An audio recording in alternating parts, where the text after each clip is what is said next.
On this door, we're going to be removing the locking knob, put a passage lever set on, very convenient, and installing a deadbolt.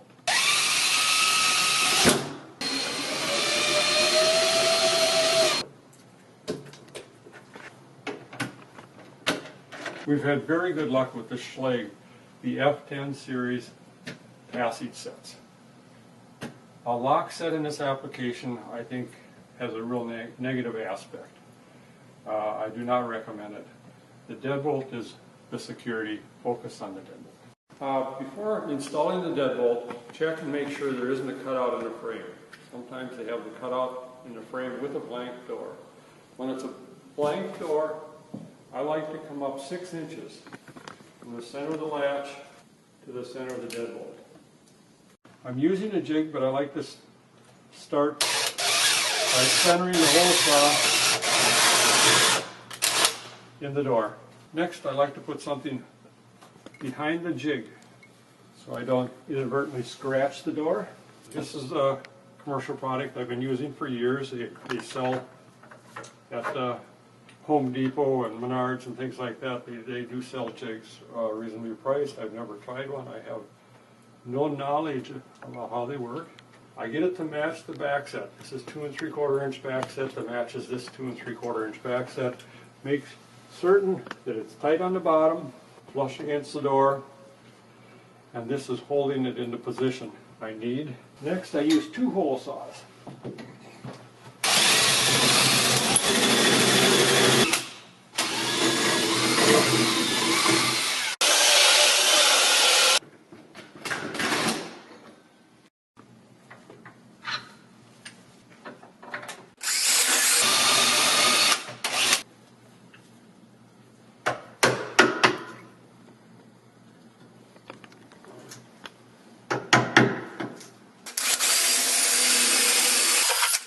Okay, I like to elongate the hole a little bit. Just the Schlage bolt, the B560 deadbolt that we like, is a tight fit, and this gives me just a little bit of adjustability.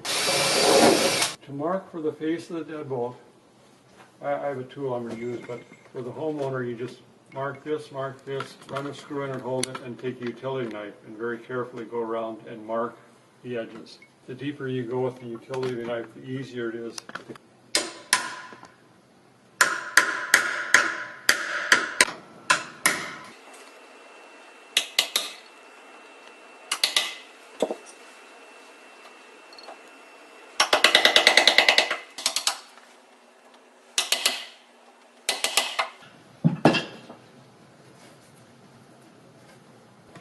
The bolt is marked with a top. Make sure you know the top on the top.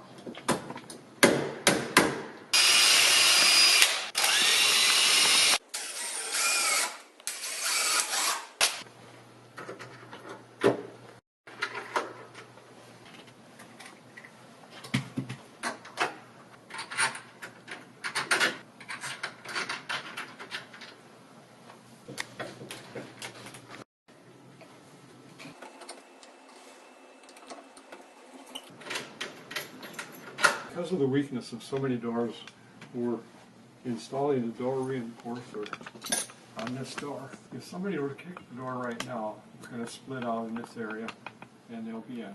It's, depending on the door, relatively easy to kick in. And the reinforcer, change it from quite easy to next to impossible to kick it in. Marking the bottom of the reinforcing plate, I eyeballed it center on here. I think that's pretty close. Staying in just a touch here, maybe 1/8 of an inch. I'll line it up with the line on the bottom. Mark the holes.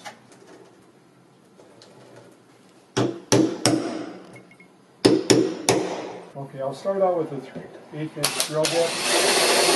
Going partway through the door. Good solid wood on that one.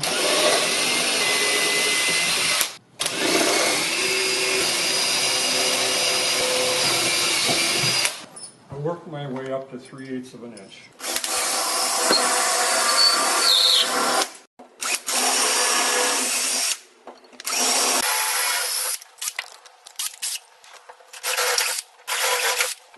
Careful so it doesn't pull through the door and damaging the other side. using a countersink to deburr it.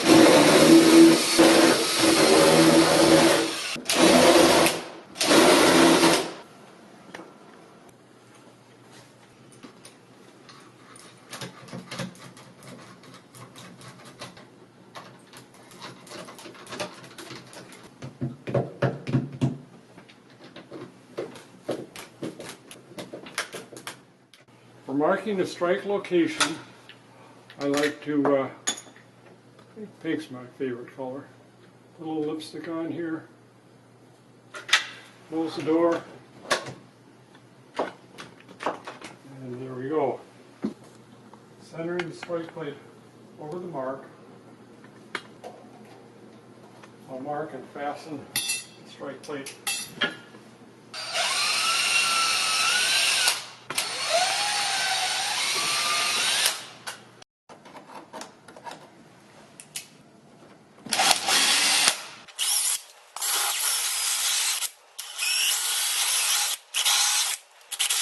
Quite often they haven't shimmed the door properly. What I like to do is run a screw in behind the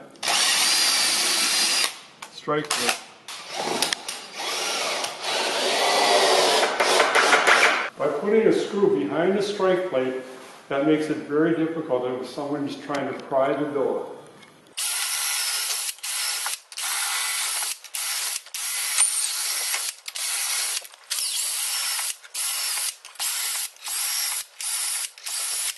I like to apply a little bit of wax to the screws. It makes a much easier install. I buy the ring that seals the toilet, and it seems to be just a beautiful consistency for using the lubricate screws I'm installing here.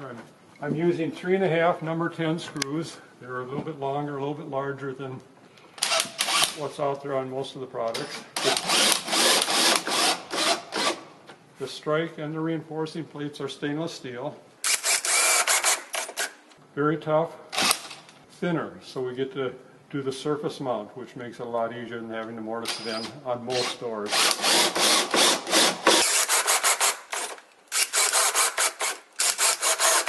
I like to check to make sure they've used 3-inch screws to attach the hinge to the framing lumber.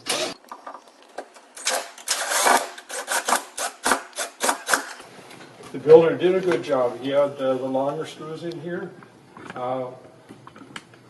Quite often I'll put screws into the door itself that are a little bit longer. These hinges here have brackets on it, so that is not necessary. For the frame, if you add longer screws, it should be towards the center of the frame. Be careful not to over tighten them. Sometimes you can move the door over a little bit if it's a little bit too tight here for the strike. Screws into the door itself should be near the inner surface of the door. 1 on each hinge, maybe 1.25 inch screw. Be careful when you're installing them. Make sure you kind of angle them back towards the center of the door so you don't poke out through the edge. And that completes our installation.